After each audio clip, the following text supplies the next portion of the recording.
Hello friends, welcome to Passion for Stocks. देखिए, यहाँ पर मैं जो भी ओपिनियन रखता हूँ वो मेरा अपना पर्सनल ओपिनियन है। आप किसी भी तरह का इन्वेस्टमेंट डिसीजन लेने से पहले अपने फाइनेंशियल एडवाइज़र से एक बार परामर्श कर लीजिएगा। मैं एक सेबी रजिस्टर्ड एनालिस्ट नहीं हूँ। सो मेरा जो भी यहाँ पर है वो मेरा अपना पर्सनल ओपिनियन है। तो चलिए देखते हैं आज निफ्टी ने कैसा मूवमेंट किया है। देखिए, आज फ्लैट ऑलमोस्ट ओपनिंग एक होता है। उसके बाद जो हम लोग का एक लेवल था 556, वहाँ पे जाके ये हॉल्ट किया है। ठीक है, ऊपर जाने का भी कोशिश किया बट एट द एंड एक लार्ज बॉडी डोजी टाइप का बना के ये क्लोजिंग दिया है। ठीक है, अभी अगर हम लोग आते हैं कि हम लोगों ने कल क्या प्लान किया था। देखिए, कल हम लोगों ने प्लान किया था कि इस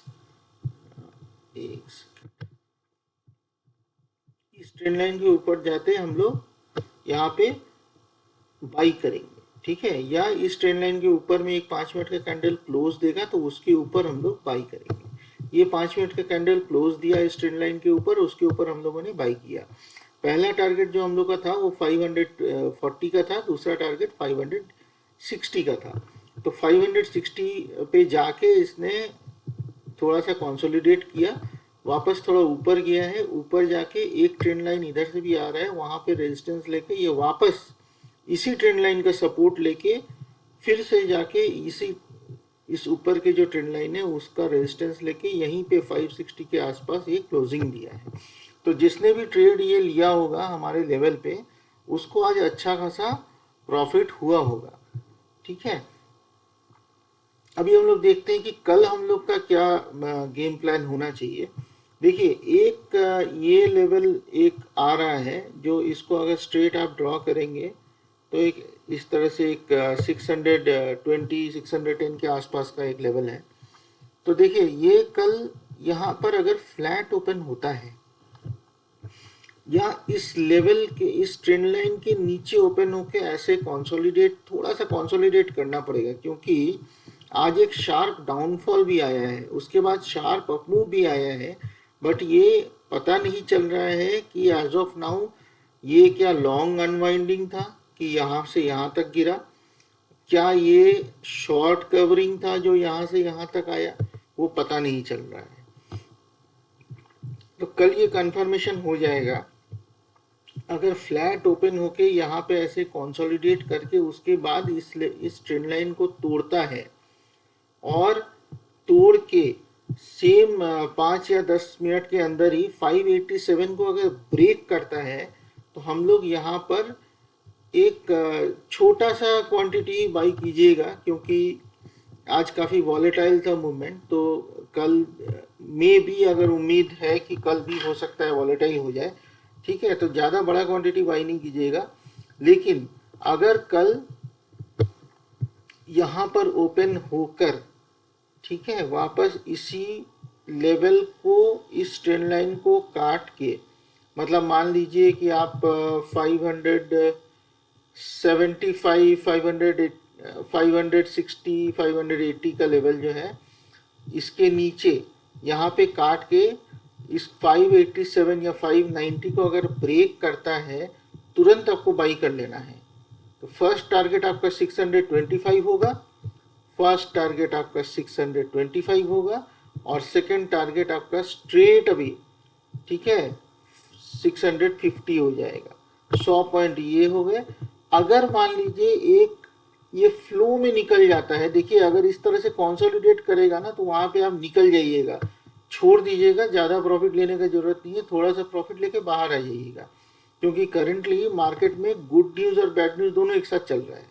कहीं पे क्रूड में यूएस जो है वो क्रूड का जो टैक्स है उसको फ्री कर दिया है। In the mean time crude में आज वॉलेटाइल मूवमेंट था, तो एज ऑफ नाउ मार्केट भी उसी हिसाब से बिहेव करेगा।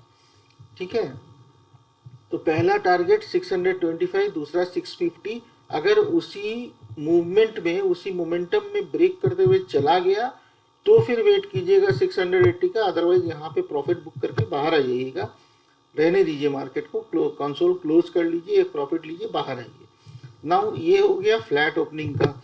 अभी अगर मान लीजिए गैप डाउन ओपनिंग होता है और इस लेवल के पास 500 के लेवल के पास अगर ओपनिंग होता है उसके बाद फिर आप देखिएगा थोड़ा सा अगर कंसोलिडेट करना चाहिए यहाँ पे, तो 500 15,500 के लेवल के आसपास अगर गैप डाउन ओपन होकर ये थोड़ा 5-10-15 मिनट कंसोलिडेट करके अगर नीचे की तरफ ब्रेक करेगा तो फिर आपको एक बहुत ही अच्छा मूवमेंट मिलेगा स्ट्रेट टुवर्ड्स 384। ठीक है, क्योंकि इसके नीचे और कोई सपोर्ट नहीं है, ये स्ट्रेट आएगा 384, कहीं नहीं रुकेगा। आपको 10 या 15 मिनट के अंदर ही ये 384 का लेवल मिल जाएगा अगर 500 के आसपास ओपन होके गैप डाउन ओपन होके। ठीक है, एक काम और भी कर सकते हैं, अगर पहला 2 या 3 मिनट में, ठीक है, अगर आप चार्ट देखेंगे पहले मिनट का या दूसरे मिनट का कैंडल अगर नेगेटिव बन के यहाँ पे एक इस तरह का नेगेटिव कैंडल बनता है तो उसके नीचे सेल कीजिए, स्ट्रेट अवे 384 आएगा।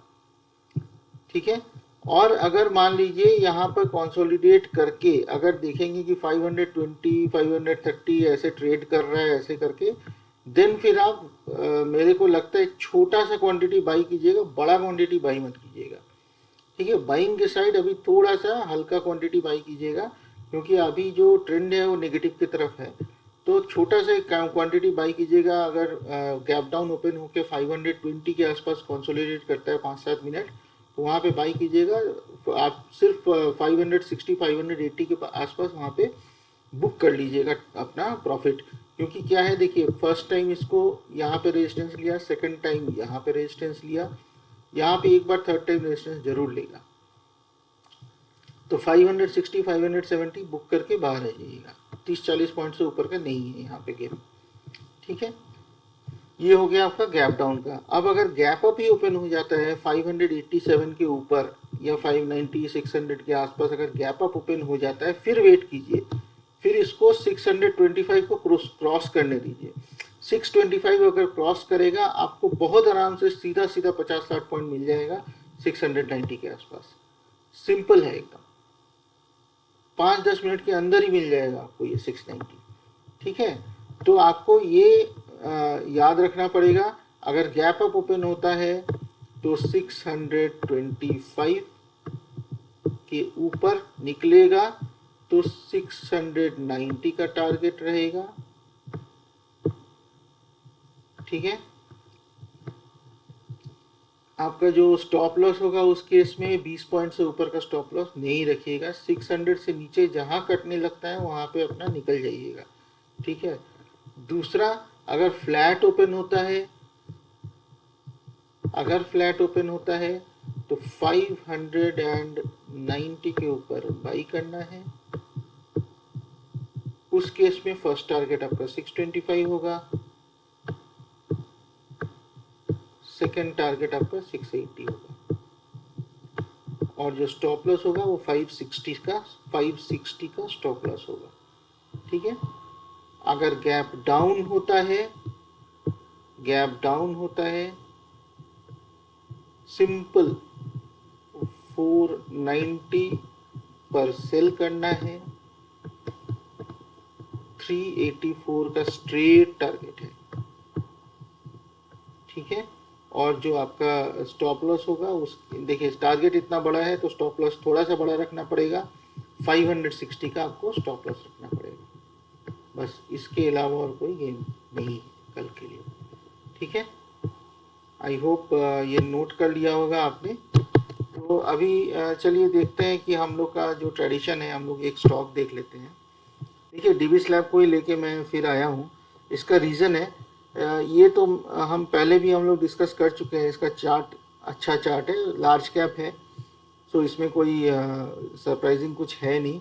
ठीक है, 15% से ऊपर आपका ROE ROC मेंटेन्ड है। ठीक है, अगर इसका पीयर कंपैरिजन करेंगे तो सस्ता है अभी। ठीक है, इसका प्रोमोटर होल्डिंग अच्छा है, म्यूचुअल फंड ने अपनी होल्डिंग बढ़ाई है, FII का हल्का सा ही होल्डिंग कम हुआ है, पब्लिक का होल्डिंग कम है इनफैक्ट, तो स्ट्रॉन्ग हैंड्स में है पूरा का पूरा शेयर होल्डिंग। ठीक है, रेवेन्यू अगर देखेंगे तो रेवेन्यू इंक्रीमेंटल है, PBT इंक्रीमेंटल है, इनकम इंक्रीमेंटल है, EPS शानदार तरीके से इंक्रीमेंटल है। इसका अगर चार्ट देखेंगे, देखिए मैं इसको क्यों फिर से लेके आया हूँ, आज इसने एक ब्रेकआउट दिया है 3632 के ऊपर। ठीक है, एक काफ़ी अरसे के बाद 3632 के ऊपर एक ब्रेकआउट दिया है। तो कल अगर ये सस्टेन करता है 3680 के ऊपर अगर सस्टेन करता है तो एक कल इंट्राडे भी मेरे को जहाँ तक उम्मीद है ये 3859 को ब्रीच कर सकता है। ठीक है, तो ये आपका कल का इंट्राडे भी इसमें आप कर सकते हैं। अगर ये यहाँ पे 680 को ब्रेक करता है, ठीक है, तो इंट्राडे आपको 860 का लेवल मिलना चाहिए, प्रोबेबिलिटी है। ठीक है, मिलना चाहिए, स्ट्रॉन्ग प्रोबेबिलिटी है।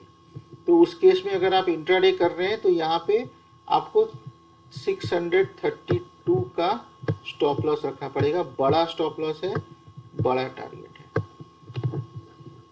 ठीक है, दूसरा मैं हमेशा बोलता हूं कि आपको कब लेना है, कुछ पोर्शन यहाँ लेना है, कुछ पोर्शन यहाँ लेना है, कुछ पोर्शन यहाँ लेना है, और अगर ये लेवल नहीं आता है और बाउंस करके वापस जाने लगता है तो कुछ पोर्शन यहाँ लेना है।